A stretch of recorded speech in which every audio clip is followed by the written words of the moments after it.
agora ao nosso quarto painel, que traz o tema Esporte e Responsabilidade Social. E para apresentar, convidamos ao palco Pedro Trengrause, coordenador FIFA FGV CIES, Gestão, Marketing e Direito do Esporte, membro do FIFA Marca. Vladimir Bobkovic, diretor do Street Football World.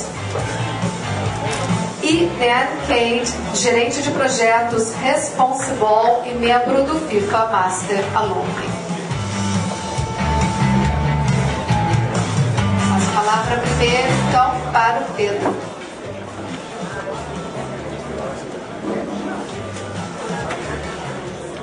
Boa tarde, boa noite. Boa tarde. Bom, quando me convidaram para falar sobre esse tema, que eu não falo há 10 anos, eu não podia começar de outra forma, porque eu passei.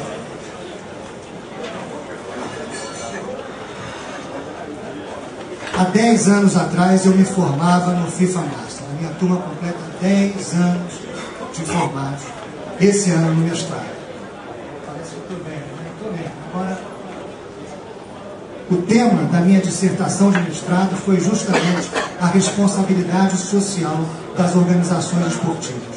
Há 10 anos atrás. E foi escrito com 2 amigos do mestrado, que é o japonês da ponta, Miklau, e aquele da Suazilândia ali atrás, o último, que parece o rei da Suazilândia, e é mesmo. Nós 3 escrevemos sobre a responsabilidade social das organizações esportivas e a FIFA criou um departamento de responsabilidade social com base na nossa dissertação. E o Niklau, que trabalha na FIFA até hoje, recebeu essa carta do presidente da FIFA, onde no segundo parágrafo ele diz que, na linha do que nós recomendamos na nossa dissertação, a FIFA criou um departamento de responsabilidade social. Então eu começo dizendo para vocês que há 10 anos eu não falo sobre esse tema, mas eu espero, sinceramente, que o que eu tenho hoje para dividir com os senhores também possa ter algum resultado concreto, como nós tivemos na última vez que eu tive a oportunidade de abordar esse assunto.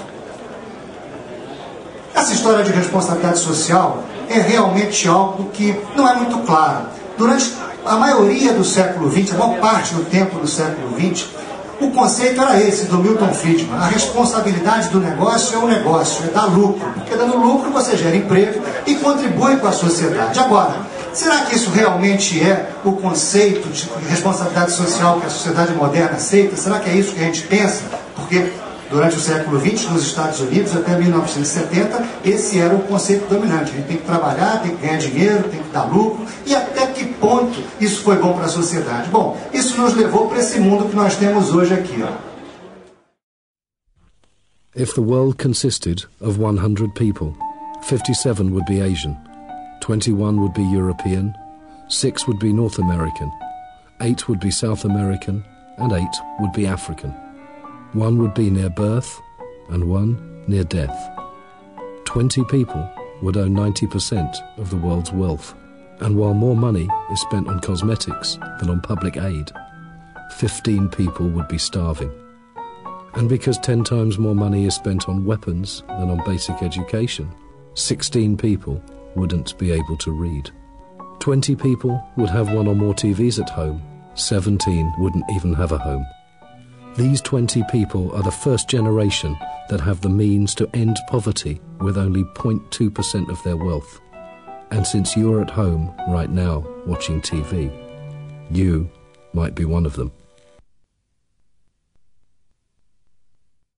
Esse é o mundo que nós temos hoje, é um mundo de desigualdade, é um mundo de concentração de riqueza, é um mundo de opressão, é um mundo onde o lucro está acima de todos nós, e não é esse o mundo que nós queremos. O século XXI não aceita mais a definição de responsabilidade social, não só de empresas, mas a responsabilidade social cidadã que cada um de nós tem pela construção de um mundo melhor. E aí, com essa flexibilidade conceitual que nós temos hoje, a responsabilidade social das empresas, de cada um de nós, é cada vez mais elástica, cada vez mais ampla. E o melhor conceito que eu consegui trazer para vocês hoje do que é responsabilidade social, por incrível que pareça, está no filme do Homem-Aranha, porque com grande poder vem uma grande responsabilidade. E todos aqueles que têm o poder, que têm condições de melhorar alguma coisa na sociedade, só pelo fato de poder fazê-lo, deve fazê-lo, tem que fazê-lo, e a sociedade cobra isso de cada um de nós. Lord knows kids like Henry need a hero.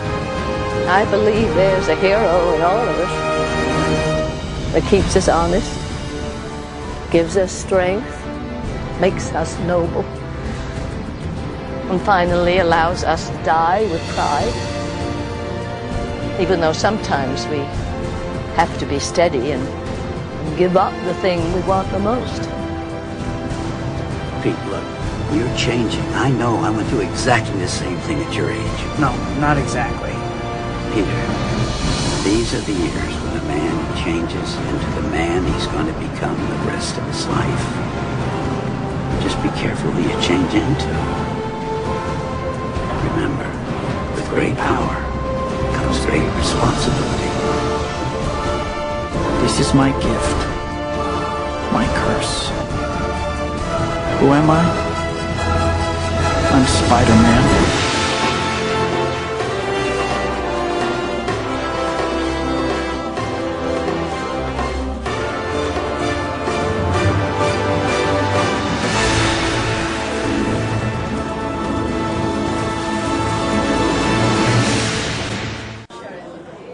Então esse é o conceito de responsabilidade social moderno, onde cada um de nós é responsável por ser honesto, sim, por ser transparente, sim, por ser competente e eficiente, sim, mas também por ser sensível com os problemas da sociedade em geral, que cada um de nós tem o poder de ajudar a resolvê-los. E nisso, a FIFA e o COI têm pagado um preço muito alto pelo seu sucesso. Por quê?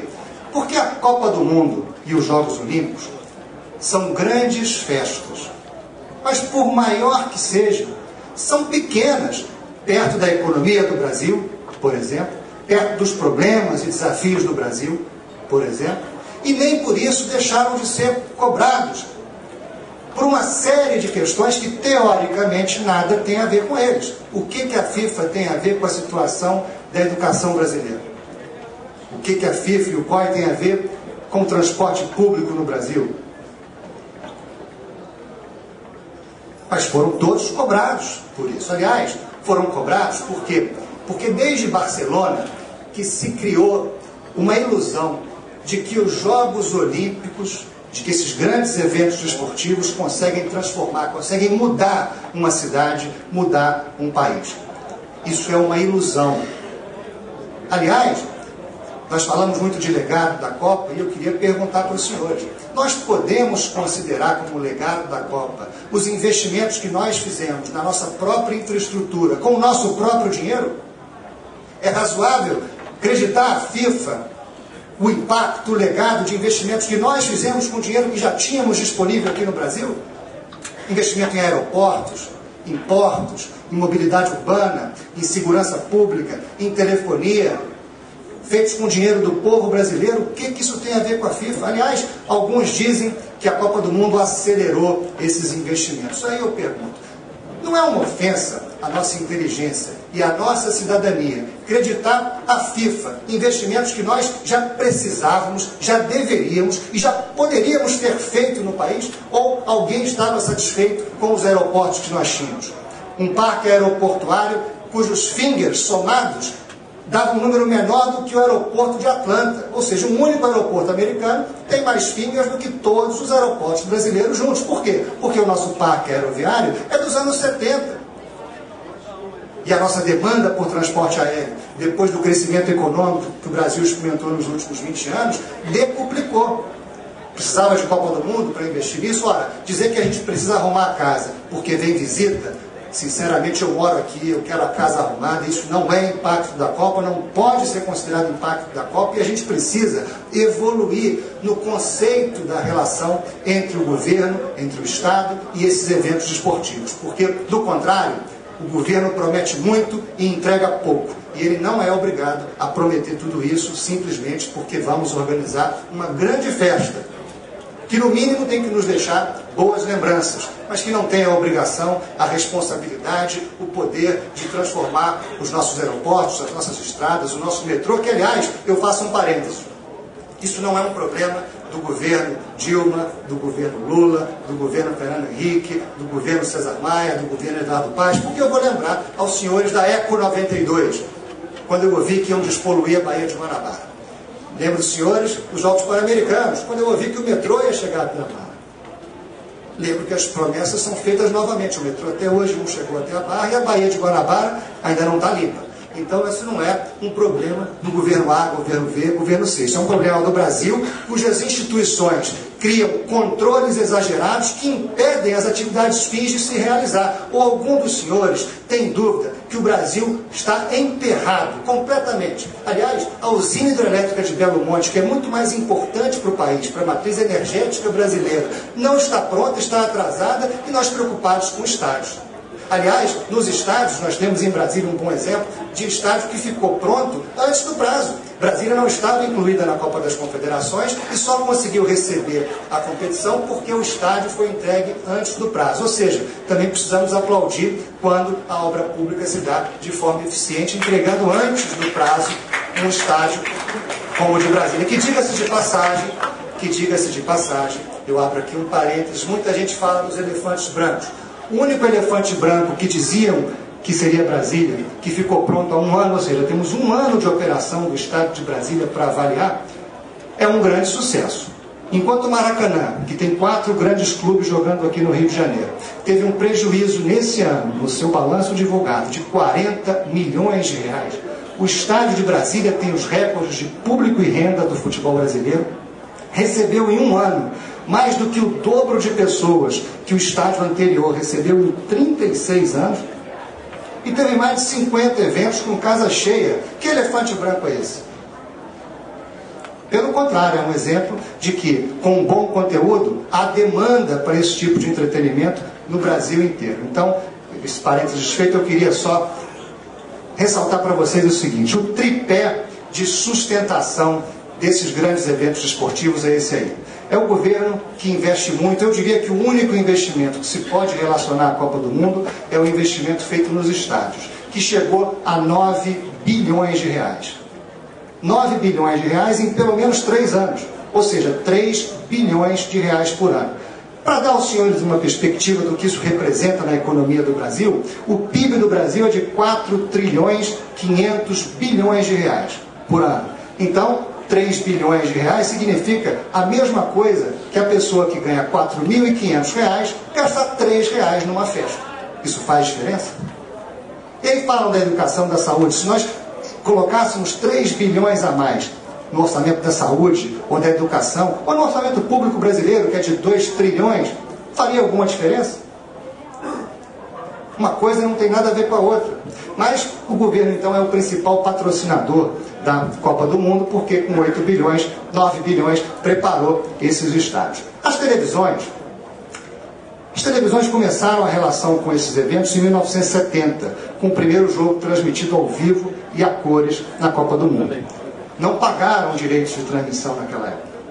De lá para cá, essa relação evoluiu demais, evoluiu muito. E hoje as televisões pagam 2 bilhões e meio de dólares para a FIFA, mas elas compram esses direitos, empacotam esses direitos e vendem por muito mais para os seus anunciantes. Ou seja, elas desenvolveram uma relação sustentável com a Copa, uma relação ganha-ganha, onde elas sabem exatamente o que elas ganham da FIFA pelo dinheiro que elas pagam e sabem o que fazer com isso, para que elas também possam ter uma atividade lucrativa, rentável e sustentável. Esse modelo, esse tripé, essa perna desse tripé, evoluiu de 1970 para cá. Os patrocinadores evoluíram juntos. O Patrick Nally estava aqui mostrando para vocês que 1982 foi a primeira Copa do Mundo com esse pacote de patrocínios que nós temos até hoje. Os patrocinadores, para cada dólar que eles investem na Copa do Mundo, eles investem mais 2 para ativar os direitos que compraram da FIFA. A Coca-Cola faz o tour da taça pelo mundo inteiro, pagando do seu próprio bolso para ativar os direitos que comprou da FIFA. Ou seja, também os patrocinadores desenvolvem uma agenda própria na Copa do Mundo. O único que não desenvolve uma agenda própria é o governo. E não é o governo brasileiro, não. Todo governo, em geral. Por quê? Porque diferente da TV, dos patrocinadores e da FIFA, que acompanham o evento, na Rússia serão os mesmos, no Catar serão os mesmos, na Alemanha eram os mesmos, os governos mudam de evento para evento. Então, quando eles começam a aprender, o evento já passou. E aí é que eu faço um parênteses. É responsabilidade da FIFA ensinar, estimular, ajudar cada um dos governos a desenvolver uma agenda própria na Copa. Uma agenda própria na Copa que aproveite todo esse potencial do esporte em políticas públicas de saúde. Para cada dólar investido em atividade esportiva para a população, se economiza 3 dólares e 60 centavos em gastos com saúde. Esporte é saúde. Políticas públicas de esporte com educação. Por quê? Porque o esporte na escola melhora o desempenho escolar e diminui os índices de evasão. Precisamos colocar esporte na escola. Como é que a Copa do Mundo, que os Jogos Olímpicos podem ajudar nisso? Então, é preciso que os governos acordem, desenvolvam uma agenda própria, façam investimentos adicionais, sim, para que eles tenham a sua agenda e não se limitem a cumprir os requisitos da FIFA e do COI. A FIFA e o COI fazem o evento deles. Cabe a nós transformar o evento deles em evento nosso, com a nossa cara, com os nossos interesses.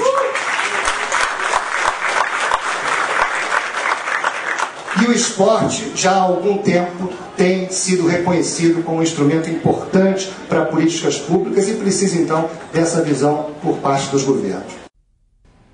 Over the past few years, there has been a growing understanding of the role of sports and the role sports can play in changing people's lives for the better, particularly those of young people. We have seen examples of how sport can build self-esteem, leadership skills, community spirit, and bridges across ethnic and communal divides. We have seen how it can channel energies away from aggression or self-destruction into learning and self-motivation. Essa seria uma ideia geral para qualquer governo no mundo aproveitar melhor a Copa e os Jogos Olímpicos.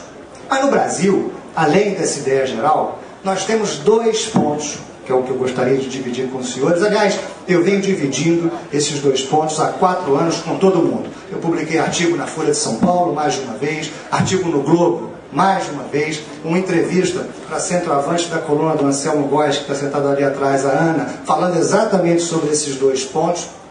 E também mandei uma carta para o presidente Blatter há um ano, que até hoje não me respondeu, para a presidente Dilma há um ano, que até hoje não me respondeu, para o ministro Gilberto Carvalho há mais de um ano, que até hoje não me respondeu, e o povo brasileiro gostaria, sinceramente, acho que não sou só eu, de saber o que é que o futebol brasileiro se preparou para aproveitar a Copa do Mundo. Reparem bem, a FIFA tem um orçamento de investimento no desenvolvimento do futebol no mundo inteiro de 800 milhões de dólares nesses 4 anos. Quanto disso veio para o Brasil? Será que nesses 4 anos que o Brasil está investindo tanto na Copa do Mundo, ou seja, está gerando essas receitas recordes para a FIFA, nós não merecíamos um investimento em desenvolvimento do futebol brasileiro, considerando que ele já tem um orçamento para isso? Desde 1998, a FIFA investiu 2 bilhões de dólares em desenvolvimento do futebol no mundo. Se nós dividíssemos esse dinheiro pela quantidade de países membros, cada um deveria ter recebido pelo menos 10 milhões de dólares. O Brasil recebeu 6. Ou seja, se tivesse sido dividido igualmente, o Brasil recebendo a mesma coisa que as Guianas, deveríamos ter recebido 10 milhões. Recebemos 6. Caberia ao governo sentar com a FIFA e pedir maior atenção da FIFA nesses 4 anos para o desenvolvimento do futebol brasileiro, considerando o orçamento que ela já dedica ao desenvolvimento do futebol no mundo. Agora, mais importante do que isso, e os clubes todos presentes aqui, obrigado, presidente Carlos Miguel, presidente Eduardo, Corinthians, enfim, os principais clubes brasileiros, nós temos um problema crônico de calendário, sem falar no problema de concentração de riqueza nas entidades de administração, porque os clubes passam dificuldades, mas a CBF, as federações, elas são sócias no lucro de todo o futebol brasileiro. Não há nenhum problema de dinheiro nessas entidades. E, sinceramente, nós dizemos aí que o problema é da gestão dos clubes, mas alto lá. Nem todo dirigente é desonesto, nem todo dirigente é incompetente. Pessoas de bem, com sucesso nas suas vidas profissionais, passaram por quase todos os clubes do Brasil. E será que eles só não são bem-sucedidos nos clubes? Mudam os presidentes, mudam os tempos, e eles não conseguem sair de um problema crônico que é a escravidão dos clubes brasileiros a um calendário antieconômico. E um calendário antieconômico na base da pirâmide, que joga pouco, no topo da pirâmide, que joga muito, e muitos campeonatos que não são rentáveis. E aí eu pergunto para os senhores, existe alguma possibilidade, em condições normais de temperatura e pressão, que os clubes brasileiros consigam fazer valer algum interesse seu na Conmebol? Repara, Conmebol são 10 países, só nós falamos português, começa por aí. Agora, além disso, todos os outros países são menores do que as maiores empresas brasileiras. O PIB da Argentina é menor do que o faturamento da Petrobras em crise. Nós temos algum mercado para desenvolver para o São Paulo, para o Flamengo, para o Corinthians na Bolívia?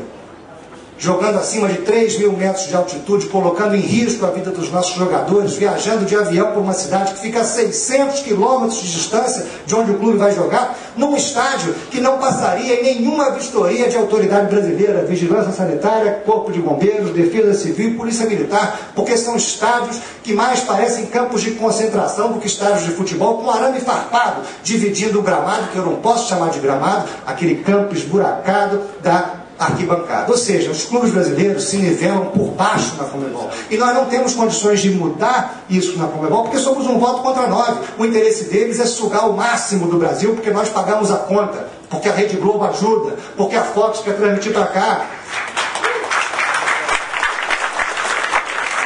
Será que não era o caso de chamar a FIFA para discutir conosco esse problema, porque a FIFA na mesa, junto com a Conmebol, muda a balança de poder. Será que não era o caso de pensar numa competição unindo a CONCACAF e a Conmebol? São 35 países na Conmebol, na CONCACAF, e 10 países na Conmebol, ou seja, 45 países. Uma competição verdadeiramente continental. Que Libertadores da América é essa que só tem na América Latina? Cadê o Canadá? Cadê os Estados Unidos? Cadê o México como membro permanente? Que são mercados para os clubes brasileiros explorarem. Não por acaso, a maior demanda por ingressos depois do Brasil foi dos Estados Unidos, porque tem público para futebol lá e tem público para os nossos clubes lá. Agora, se vocês acham 45 países muito, eu lembro que a UEFA organiza a Champions League com 52 países. Agora, o futebol brasileiro continua com os mesmos problemas que são esses aqui.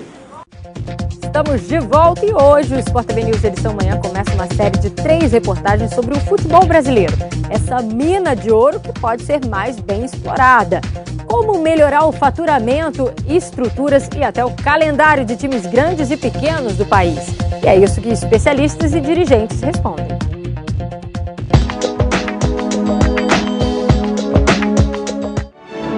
Cinco títulos mundiais, celeiro de grandes jogadores e um dos campeonatos mais disputados do mundo. O futebol brasileiro é grande, todo mundo sabe, mas qual o seu tamanho exato? Será que ele pode ser medido? Pela primeira vez, existe uma resposta objetiva para essas perguntas. 11 bilhões de reais. É o que o nosso esporte número 1 movimenta por ano, segundo um estudo da Fundação Getúlio Vargas. Mais de 370 mil pessoas vivem do futebol em empregos formais. Só os 783 clubes profissionais do país empregam mais de 30 mil e geram mais de 2 bilhões de reais por ano. Hoje, na primeira divisão do Carioca, o Bangu é um dos 683 clubes que jogam menos do que precisam. Ano passado, foram apenas 35 partidas, o que afeta a arrecadação e a geração de empregos. O clube sonha com novos campeonatos para o seu calendário. Pode-se aumentar, não sei se a CBF interessa, aumentar a Série C ou ela fazer uma Série D com menos clubes, criando uma Série E e dando subsídio para essa Série D. Então você passaria a ter algumas divisões com 20, 25 clubes no máximo, ou 30, que seriam divisões menores, né, com menos clubes, mas você criaria uma outra, mais uma categoria que seria a Série E. O mesmo vale para o Rio Branco, de Paranaguá, da primeira divisão do Campeonato Paranaense. Todo ano, a partir de abril, ninguém sabe o que vai acontecer aqui.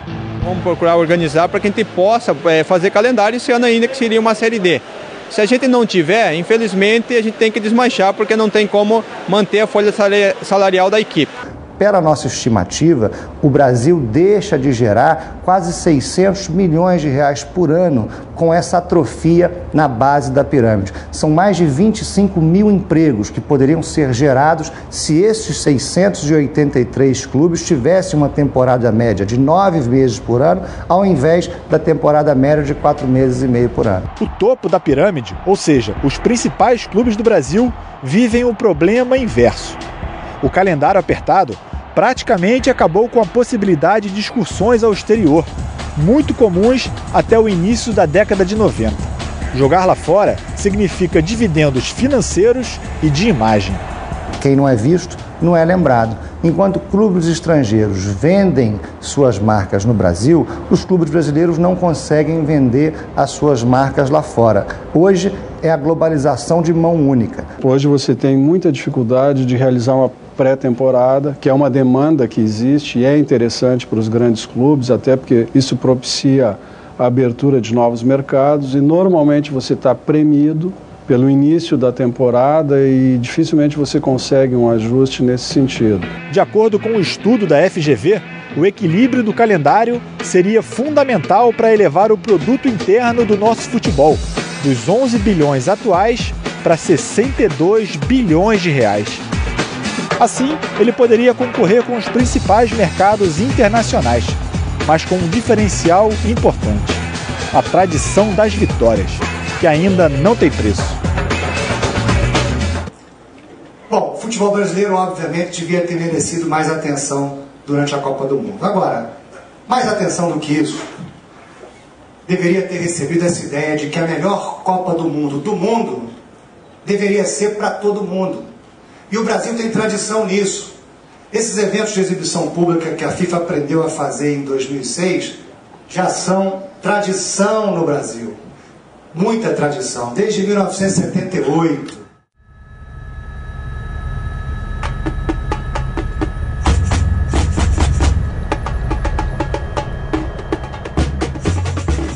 Rua Alzira Brandão. Rua Alzira Brandão. Rua Alzira Brandão, na Tijuca. Aqui no Alzirão.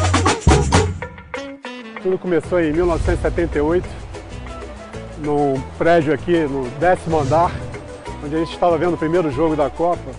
Isso era uma confusão no apartamento do nosso amigo. Tivemos que descer, fomos convidados a nos retirar.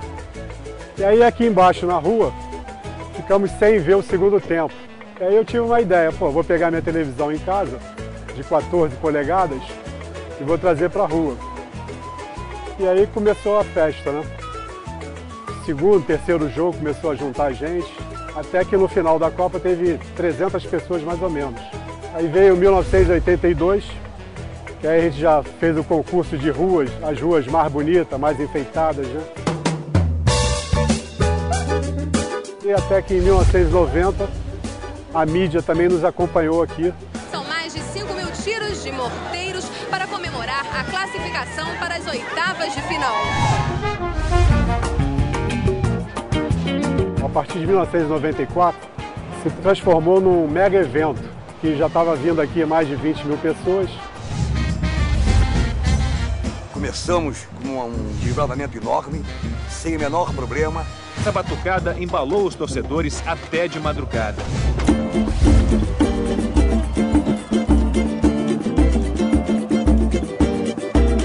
E aí tudo foi crescendo muito. Muito bem, os torcedores estão todos aqui vibrando, 20 mil pessoas no Alzirão. E aí tivemos que contratar seguranças, som, iluminação. Você não consegue ver um lugar aberto, a não ser a multidão se divertindo, curtindo, porque é uma festa. Uma torcida que entra em campo disposta a dar show.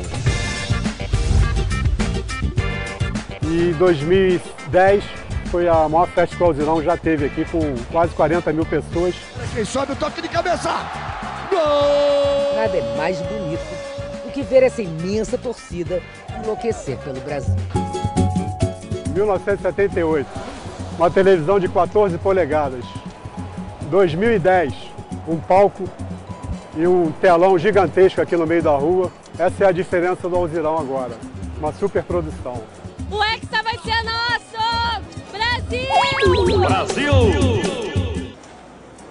Isso é a cara do Brasil, e só para os senhores terem uma ideia, enquanto 20 mil pessoas assistem os Jogos da Copa na FanFest oficial em Copacabana, que custou 7 milhões de reais, 45 mil pessoas assistem no Alzirão, que custou 2 milhões de reais.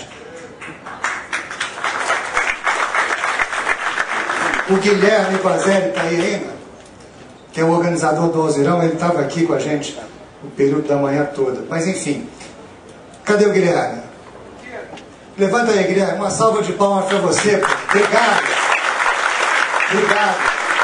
Esse é o povo brasileiro organizando a Copa do Mundo para todo mundo, contra tudo e contra todos. Para quem não sabe, o Guilherme recebeu uma notificação da FIFA cobrando 28 mil reais para fazer esse evento, quando a FIFA devia pagar, porque ele que inventou. Porque ele que inventou, e quando a FIFA nem sabia de eventos de exibição pública, eles já faziam na rua. Mas durante a Copa do Mundo, diferente de todos os anos que ele sempre pôde fazer esse evento, ele recebeu uma notificação dizendo que ele teria que pagar 28 mil reais, e que foi salvo pelo Gongo, pela coluna do Anselmo Góes, também pela Ana, que está ali atrás, que colocou no jornal, e o Eduardo Paes se rebelou e disse que aqui no Rio ninguém ia cobrar do Alzirão, ninguém cobrou, e está aí esse sucesso que é o Alzirão, comparado a qualquer outra FanFest oficial, que custou mais, tem menos gente, menos calor humano, e não é o Brasil, concorda? Vocês podem ir lá comparar, que vão saber exatamente o que eu estou falando. Agora, conhecendo a vocação do povo brasileiro para isso, eu pude liderar um esforço grande com várias empresas patrocinadoras da Copa. O Itaú, a Ambev, a Coca-Cola, a Hyundai e a Oi, cujo objetivo era colaborar com o governo para levar a Copa do Mundo para o Brasil inteiro. Nós chegamos a fazer 3 eventos teste com a Globo em 2013, no Rio de Janeiro, em São Paulo e em Belo Horizonte. Eventos que foram vítimas, é claro, das manifestações, que afastaram as empresas do projeto, mas que não houve acolhida do governo. Quem tinha que se preocupar com o povo brasileiro é quem representa o povo brasileiro. Era o governo federal, eram os governos estaduais, aliás, secretarias da Copa, que podiam se chamar secretarias da FIFA, porque só atenderam a FIFA, não atenderam ao povo. E a única empresa que manteve o compromisso, que manteve a intenção de levar a Copa do Mundo para todo mundo, foi a Ambev. E a teoria era essa.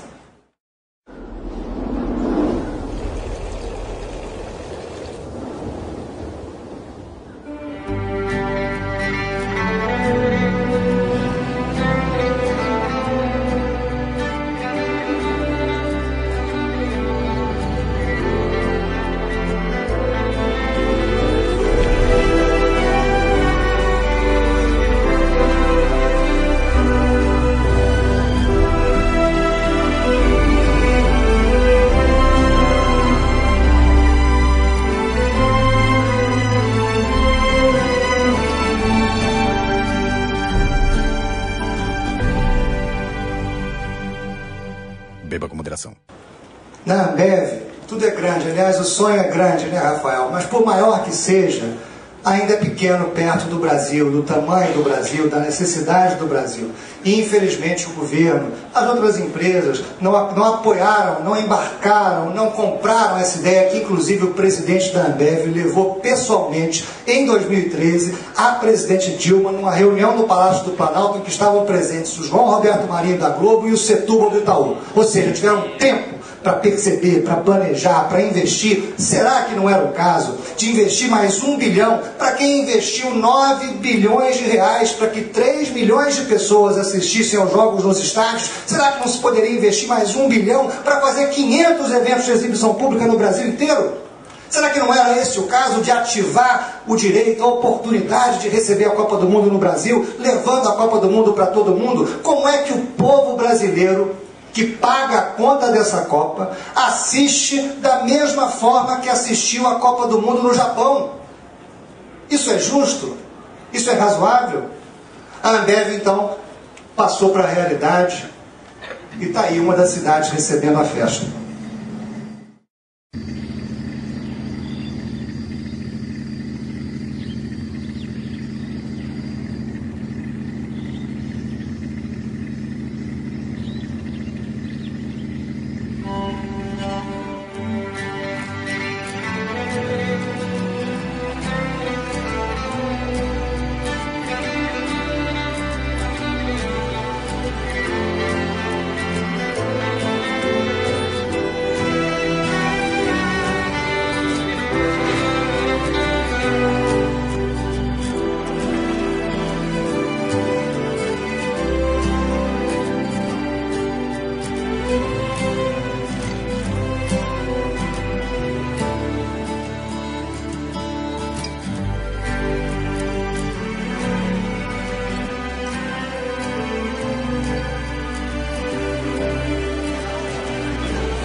Tem gente que fala que 12 cidades-sede foram muito, né?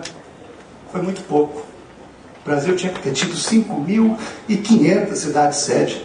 O povo ia adorar participar da Copa do Mundo desse jeito. E era barato. O que a gente leva da festa é a lembrança, é a recordação, é a experiência. E quando eu falo que a Copa do Mundo é uma grande festa, eu não diminuo em momento nenhum, porque há festas que marcam a nossa vida para sempre. O nosso casamento, a nossa formatura. E essa Copa do Mundo no Brasil podia ter marcado não só a história do país, o coração das pessoas, mas também a história das Copas do Mundo daqui para frente. Porque no estádio não cabe mais a paixão mundial pelo futebol. Será que assim como as televisões investem mais do que pagaram para a FIFA e desenvolveram uma relação sustentável com a Copa, os patrocinadores investem mais do que pagaram para a FIFA e desenvolveram uma relação sustentável para a Copa? Será que os governos também não têm que evoluir e parar de simplesmente olhar para os requisitos, mas olhar para as oportunidades? Olhar para aquilo que eles têm que desenvolver para a Copa? Investir mais, sim, mas não investir mais nos requisitos da FIFA, investir mais no seu próprio potencial. Eu acho que se o Brasil puder deixar um legado, uma reflexão para as próximas Copas, eu, aliás, a partir de setembro, vou passar 4 meses em Harvard como professor visitante para escrever sobre isso.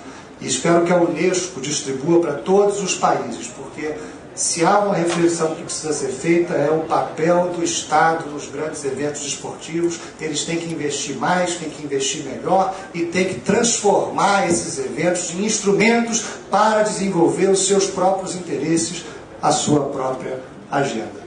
Muito, muito, muito, muito obrigado.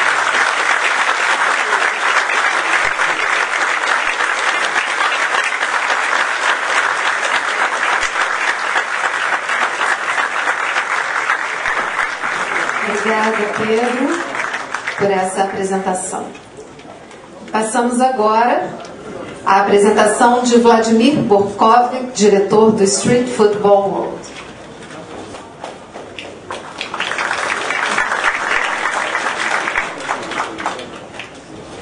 Boa tarde, muito obrigado. I will speak in English, but I promise until the Olympic Games, if you invite me again, I will speak in Portuguese. It's a deal. Well, Pedro took all our time, so shall we go to lunch? I'm very thankful to you for the invitation, to your team, to João, to the friends from CIS, Professor Oswald, to Pierre and the teams from the 3 universities that are creating the FIFA Master for the last 15 years. I'm thankful to my students, my dear friends from the FIFA Master alumni, who invited me here to Rio de Janeiro. And listening to the speakers before, I kind of thought, okay, why am I here? Because they nearly told you everything. If they didn't, then Pedro did. So I come from Serbia, and I was born actually in Yugoslavia, and we were called the European Brazilians. So this might be one reason. I'm one of the first doctors in human science who promoted in evaluating football. So I did a PhD in evaluation and monitoring of street football programs around the world. And the other reason I thought is that we, since 2011, are also in Brazil. The organization is called Street Football World, and if you did that photo, I'll take it off. It's much more comfortable like this. And the fourth reason is probably that I never spoke freely. I did it always in presentation, and when I saw Kier, I said, okay, if he can do it, I can do it the same. So, Street Football World, the organization that I'm representing, was founded in 2002. It is meant as a global network of social organizations, and the FIFA Master alumni, the last 11 generations, heard about that a lot. And why I always try in my lectures to amplify and to emphasize this necessity of focusing on the power of football beyond the stadia, beyond the TV screens, beyond the big contracts of players, sponsors, FAs, the federations and confederations, is one essential idea. The idea that the energy for change, the energy for social progress, comes from the grassroots. It comes from the bottom of the society. Yes, we need all elements, but those who are changing the world are not only us, it's all the young people that are searching for ways to improve the lives in their communities. So when I was looking at this development of the seminar, I was in myself congratulating to the organizers to create such a didactical step-by-step approach that we are now actually talking about social responsibility. We heard a lot of approaches, be it technical, administration-wise. We heard good contributions, how different organizations that are on the top of the pyramid can contribute to the utilization of sport. But what I would like to share with you today is the opportunity that we have at the grassroots level. I'm not a teenager yet, or not anymore, but I am here standing representing 1 million young people who are part of the Street Football World Network. They are organized in community organizations. That means that the network is connecting over 100 local organizations spread all over the world. It means also that out of these 1 million, I am expecting the next world leaders. I am expecting the presidents of the country. I am expecting prime ministers, the UNICEF directors, the United Nations Secretary Generals, because the belief is, if we invest in this next generation, we will have the opportunity to change something in this world. Therefore, I'm also calling upon you, and I will tell you in a moment what we are doing in Brazil, to support this. Why we started in Brazil? Obviously, the World Cup and the Olympic Games are perfect context. But on the other hand, we also realized through some research that the social dimension of football, unfortunately, is not that well represented in Brazil. Therefore, my team, based here in Rio, started operations in 2011, and we emphasized the opportunities that football is allowing beyond the multi-million contracts that we were talking also this morning about. In that sense, we are focusing on 3 elements. One is creating a learning community, bringing together initiatives from all over Brazil that can exchange know-how, that can transfer knowledge. The second aspect is bringing football in its social dimension into schools. Yes, we have a great bunch of talented Brazilian players, we can observe that every second day. But we also can use, and I believe must use, the power of football, the power of soccer in Brazilian education, because it's so strong, it's everywhere. And our proposal, let's call it demand, is to utilize this even more. And the third element that we are emphasizing with our work in Brazil is the creation of places to play. We work with several organizations in the country and also on the Latin American continent who are creating safe places to play.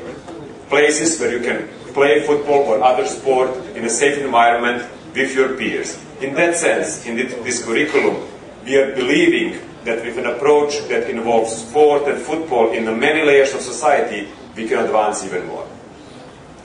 What I wanted also to emphasize is that the responsibility for this is at all of us. And I'm listening to different models of how this world can transform into a better place. And I call upon all of you who are present here and who can transfer this message, that actually with every day, with every step in our life, we have a responsibility. This responsibility is not because we are marketing driven. This responsibility is not because we have money. This responsibility is because we have it here, in our hearts. If we have it in the hearts, then all our marketing strategies, all our development programs, all our academic courses will be part of a positive development and will contribute to social progress in the communities, in the countries, and in the whole world. In that sense, I wanted to share with you a personal story. I have a 10-year-old son, a very talented goalkeeper. You will watch him at the 2022 World Cup. But he's already cheating on Facebook. He has an own profile. 10-year-olds are not allowed. He has. And he filled all the different categories where he was born and what he has done, education, and his profile is Director at Street Football World. I thought, okay, great dreams. But I asked him the following: before you do that, please finish the FIFA Master.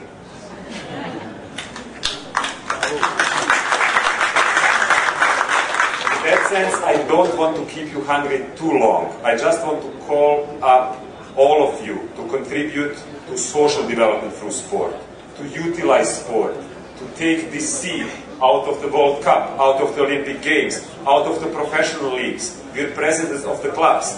Take up your responsibility. It is an opportunity. It is a possibility. It is actually a demand from the youth of this world to contribute with sport, with football, with all other sports to a better world.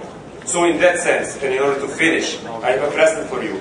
But the present will only get the person who stands up. If you stand up, you want to change this world through football and sport. Who is standing up? This is the jersey of Street Football World. It's a special one made only for you. We will imprint your name on the back and your number that you like, if you catch it. Okay? Photo? Are you ready?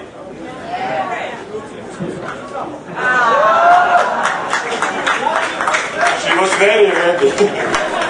Thank you very much. As I promised, next time in Brazilian Portuguese. Muito obrigado para tudo. E bom apetite.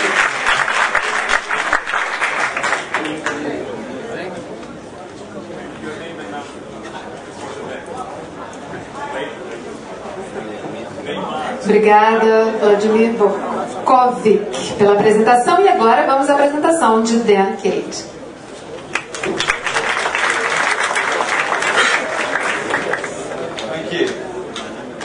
I also will try not to keep you too long before your lunch.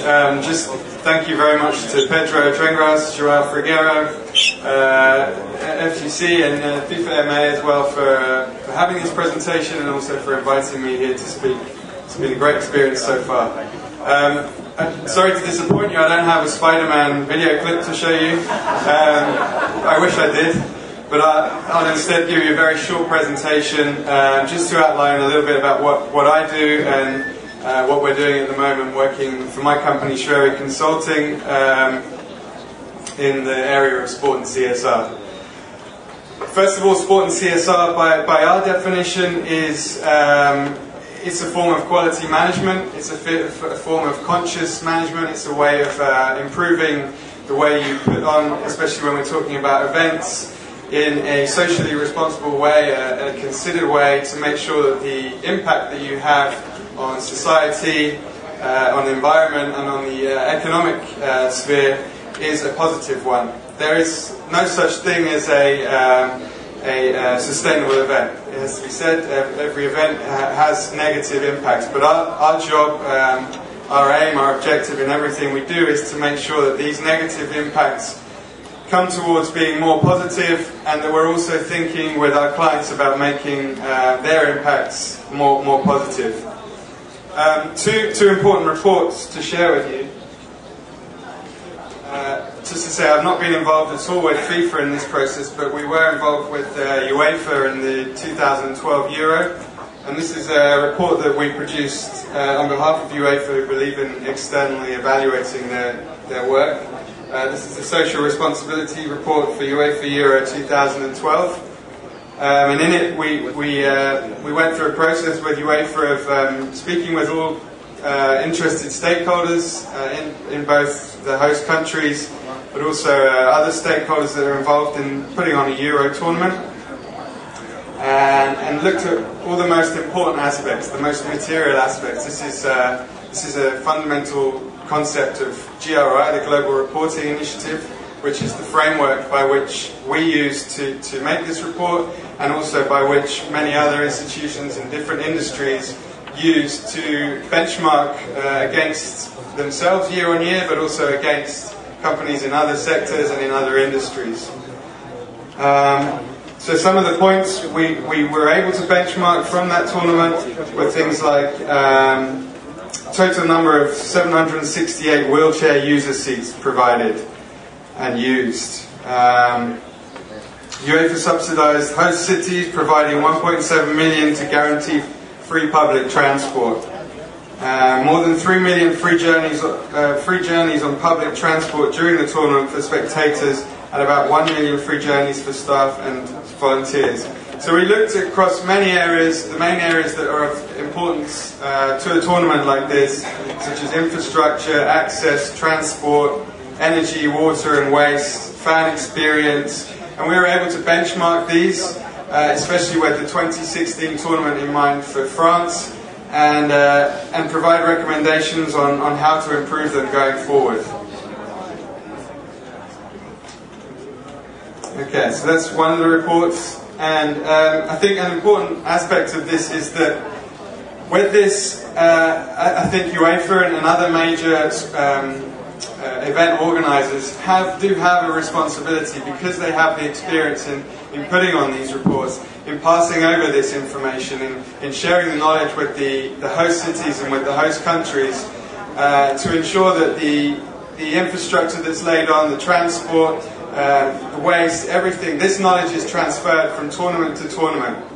And they can help, I really do believe they can help the cities and the countries to ensure that tournaments have not only a great impact when they're being run, but also in legacy as well. And also, obviously, they can't do that without the input of the host cities. And of course, on every tournament, the aspects that are of importance are very different according to the host cities and the host countries themselves. A second report published by UEFA was the Football and Social Responsibility Report for the season 2012-2013. And in this, UEFA looked at the football and social responsibility aspects of the work that it does. So through this, UEFA has about 20 partners that it works in across various different aspects, such as peace and reconciliation, inclusion, health, environment, diversity. And within that, this report just goes through all of the impacts that it had during the season, identifying the facts and figures, such as the Homeless World Cup Foundation, 69 nations represented, the number of players involved, and that kind of thing. Just so, again, we now have a benchmark to look at these partners again next year and to see where the progress is, and also to work with these partners to make sure that their processes are improved year on year. And of course, you cannot manage what you cannot measure. Really, the philosophy behind these kind of reports.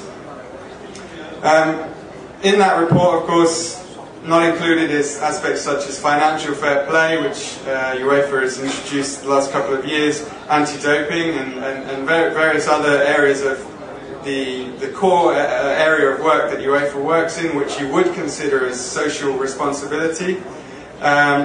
It focuses on this FSR unit, the Department of Football and Social Responsibility, but I think UEFA certainly has potential to build on that, to deliver a report that caters for every stakeholder, that looks at all of the different areas that could be considered of CSR, and addresses all of the impacts that it has on society, environment, and the economy as well.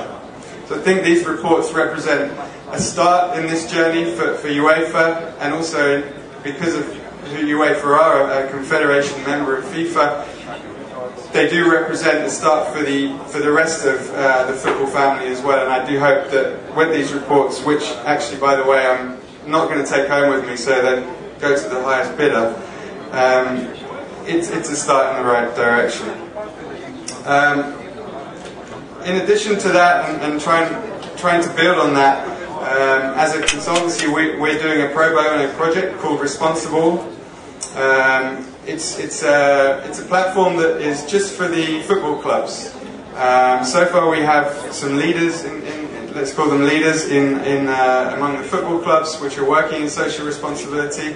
The first one that springs to mind is a German club in the Bundesliga called VfL Wolfsburg. And they're the first football club to actually produce a CSR report, trying to document all of their impacts on society based on the engagement that they've had with stakeholders, with their main stakeholders that they've connected with, and in an effort to improve on that on a year-to-year basis. In addition to that, Corinthians is one of the only 3 clubs that have produced a football and social responsibility report, and they were the first to do so back in 2009. So if there is anyone from Corinthians in the audience today, I would very much like to shake their hands. Responsible, the platform is set up for clubs who want to know what social responsibility is. Just as a sort of parentheses here, social responsibility is often used together with sustainability. We assume it means the same thing. Sustainability came from the environmental area, but now we're using it to include all of the areas, not just environment, but also society as well as economic impacts. We also share news on this platform. We also do each year a responsible ranking where we have a host of 30 or 40 social responsibility indicators which are specific for football clubs, by which we look through all of the websites of the top clubs in Europe at the moment, and we rank the social responsibility scores of the leagues based on these social responsibility indicators. And really the reason for this is just to gain recognition, to raise awareness of what social responsibility is in football, because often you see things on TV, or the fan sees things on TV that it assumes to be social responsibility. Of course, Vladimir, that's one aspect of social responsibility, and it can mean a whole sphere of different activities as well. So what we want to do with this is to really explain to all of the football clubs what they can do in this area, and to explain also that it's not just the same things that Barcelona are doing in social responsibility, which is big football schools, youth football schools around the world, but they can do small things such as collecting waste and recycling, and things that don't cost money that actually could in fact save them money going forward. So a key part of our message is that social responsibility doesn't cost money, always. And with that ranking, we're trying to progress that one step further this year with a campaign called Strip My Club, which we're still working on. And that will look at the top clubs in Europe again. But rather than ranking the leagues, this time we're going to look at the clubs themselves and try and set up a social responsibility league table on all of the clubs in all of the different European leagues. So look out for that. On a final note, just to leave you with the motto of Responsible, which I think maybe ties into what Pedro was saying a little bit, and that is, a club is more than just a business. It is a cultural institution. Thank you.